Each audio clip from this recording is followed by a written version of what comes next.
Is Roanoke, Virginia a good place to invest in real estate? The answer is yes.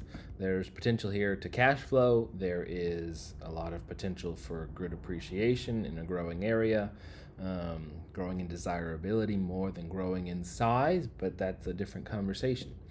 Roanoke has a big draw with her mountains and her outdoor recreation.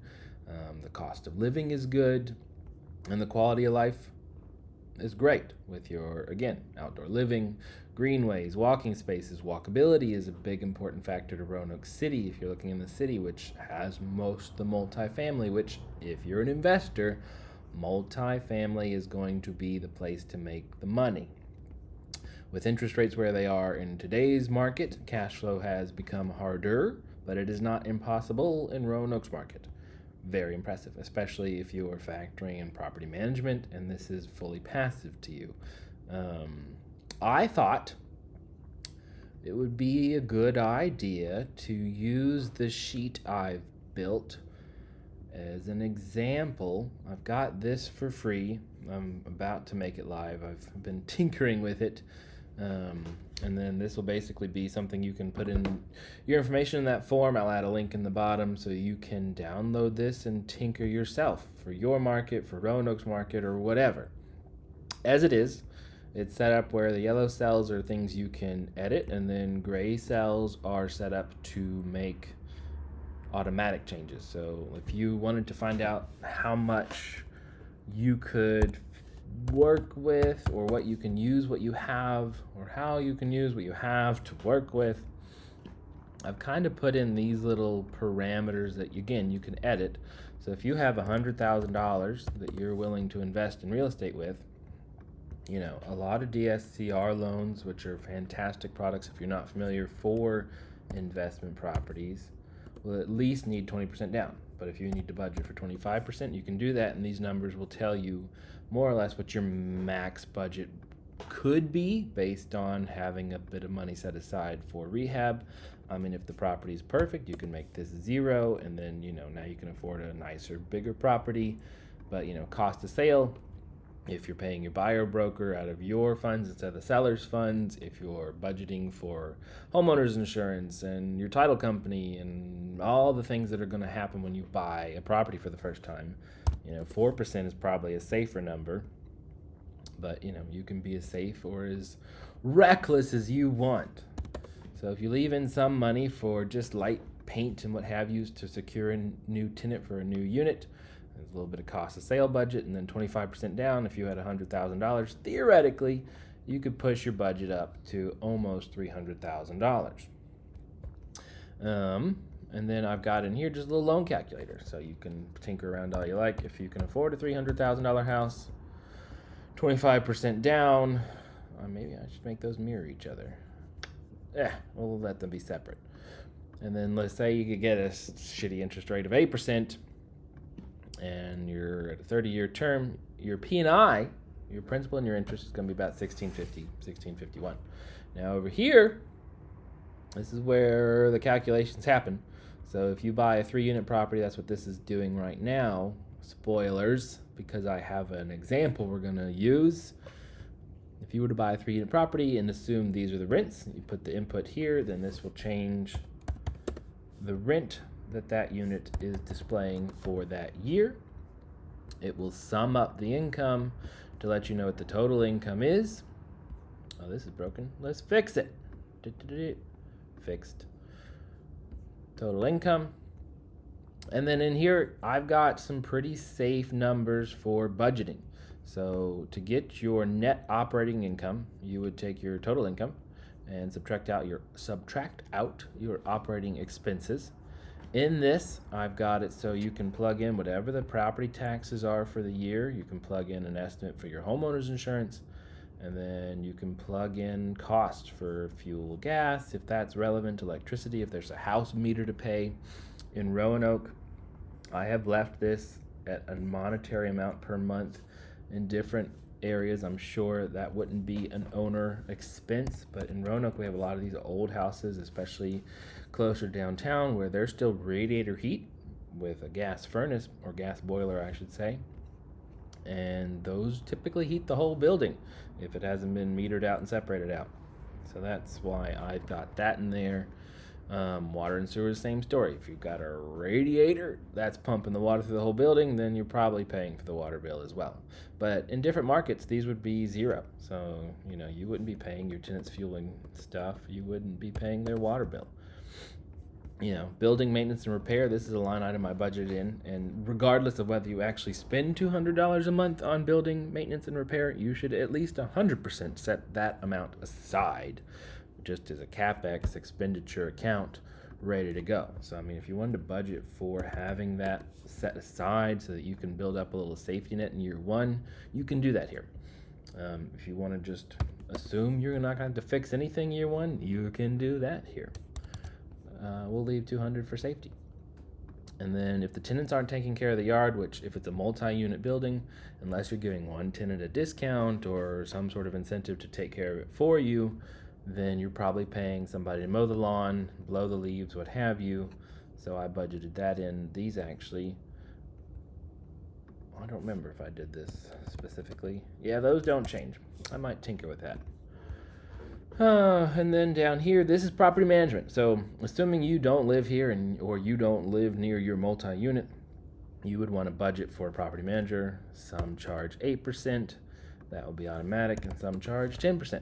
So that's basically, if you're not familiar, 10% of whatever the monthly rent is would be the property manager's fees for maintaining the unit for you and sending you your check and getting their income and doing the property management for the property.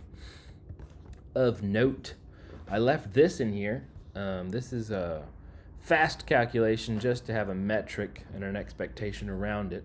Again, if you're using a property manager, a lot of them charge a 50% leasing fee. So if you're going to ask your property manager to find you a tenant, to vet the tenant, background check the tenant, get the tenant signed up on the lease and get their deposit in hand and hold that deposit for the duration of their tenancy, a lot of property managers charge you 50% of that first month's rent that tenant pays.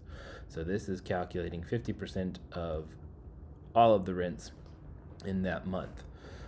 Most likely this would be spread out over the course of maybe 2 years, depending on how long people stay, when turnover occurs.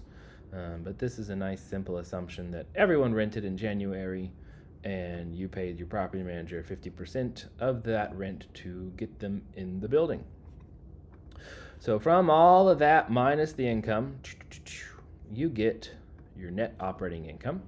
And then from there, by the definition of these calculations, you would subtract out your debt service, your principal and interest, which, fun fact, if you're using this sheet at a high level, you can run around and figure out your numbers, and that will auto input your principal and interest for those numbers, which gives you your total expenses each month, or however much it's going to cost you all year to run that property. And then whatever's left on the bottom is good old cash flow. So these numbers for a building that cost this amount are very nice. You're cash flowing $1,000 a month pretty much every month except the summer months where you're paying your property maintenance garden guy. That's a lot. That's good, which gives you a very high DSCR ratio. So if this were a 1.0, that would mean that basically you have $0 in cash flow. The DSCR is a calculation of the difference between your debt service and your money coming in. So if the debt service is pretty much the same as what's left on the money coming in, your net operating income, then it is a 1-to-1. And then that brings me to all these other fun numbers. So I have an assumption here based on the market value being the purchase price. So if, again, you're using this at a high level, you've put your purchase price in here, and then this is going to spit out projected market values for the next 1 to 5 years, assuming a nice healthy average of a 4% year-over-year appreciation in real estate values, which is historically very accurate, I believe, over the past 30 years. Could be higher, could be lower, but again, this is the average. This is your cash on cash. In this amazing ideal scenario where somehow you found a $300,000 triplex renting for these amounts every month and costing you this much to run, your cash on cash, aka you put $75,000 or so, that would be coming from here, your down payment. You put $75,000 into this property, that's the cash sitting in it, and this is the cash you're getting paid on that cash. So you're making a chunk of change. And again, this is assuming inflation of it's about 2.5% year over year. So this is going up nice and slowly and wonderfully as your money continues to make you more money in this wonderful scenario. Now, cap rate, if you're not familiar, that's the capitalization rate, which is more or less the principal or the money, the equity you have, is it being capitalized on well? So what's happening is this is actually going down with time, which makes sense because this cap rate is actually based off of the money in the property, the money the property's making, and then the property value. So if this is going up year over year, which this calculation assumes, again, 2.5% year over year inflation, so this is going up, say, 2.5% every year, but also your market value is going up. The equity you have in the property is going up nicely. By year 5, you've got an extra $50,000 in equity that is sitting in this property. Yes, it's bringing you in more every year, but not at the same rate that it's appreciating. Therefore, your cap rate's actually going down because you've now got another $50,000 of capital sitting here that's not doing you much more. So that's where, by year 5, reevaluating if the interest rates make sense to refi out and pull that money out to then re-leverage and put that $50,000 as a down payment somewhere else. Those are the things to weigh and make a decision with. Now, what I thought we could do is this is Roanoke's market here and now, and there is an old Southwest, so Roanoke downtown, got Wasena Park and the river, and then if you're not familiar with Roanoke, this is Old Southwest. It is a historically zoned neighborhood, very community driven, sees a lot of activity when it comes to community events. There's a very invested board. There's no HOA, but there is an incorporated Old Southwest Inc. that does a lot of good for the community. All that to say, there's also a lot of multifamilies in there, and then here's one that is currently for sale.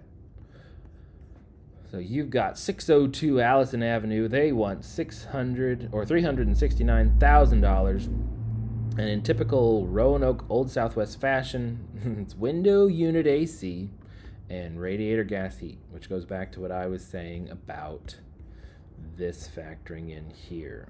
If we do an assumption of gas because there's radiators, and then again we want to throw in the water bill because you're paying for the building's water, that not only changes the numbers significantly on this one, cap rate's not as good, our cash on cash isn't as good, but now we got to plug in our actual numbers. So let's say you actually have $170,000 at your disposal to buy a $369,000 house. If you put 25% down, then this is now your payment, and it is being reflected down here. Again, the numbers aren't getting better because this purchase price went up. Your cost, your debt service goes up with it. Now let's figure out what the actual rents are in this building. Do they tell me? Now here's another aside. Roanoke's multifamily market sees some lackluster listings. This one's actually great. That's also why I'm using it. I'm not surprised. But when you're looking, a lot of things will not include these very relevant decision-making numbers. So we have Unit 1 being rented for $1,250. Go over to our sheet. $1,250. That was an accident, but good for me. Bully. Unit 2, they're getting $1,000. Also an accident, but a bully. And Unit 3, no, that's only 900. So 900. Now, we now go down and we see the verdict. Most months, oh, my formula's broken. So it's in parentheses, so that's a negative. We're losing money. We are not cash flowing. So with a property manager in place, charging you 10%, and all these safety numbers, well, let's see, $1,400 is probably reasonable. These old houses almost guaranteed have knob and tube, so your insurance policies are a bit more expensive.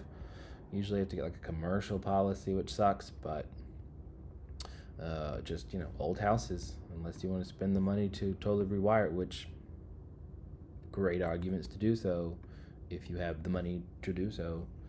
We were going to look up the taxes though, so I'll use my platforms. If you're on Zillow or what have you, it should be pretty simple to find what the taxes are. Look, they bought for $290 just a few years ago.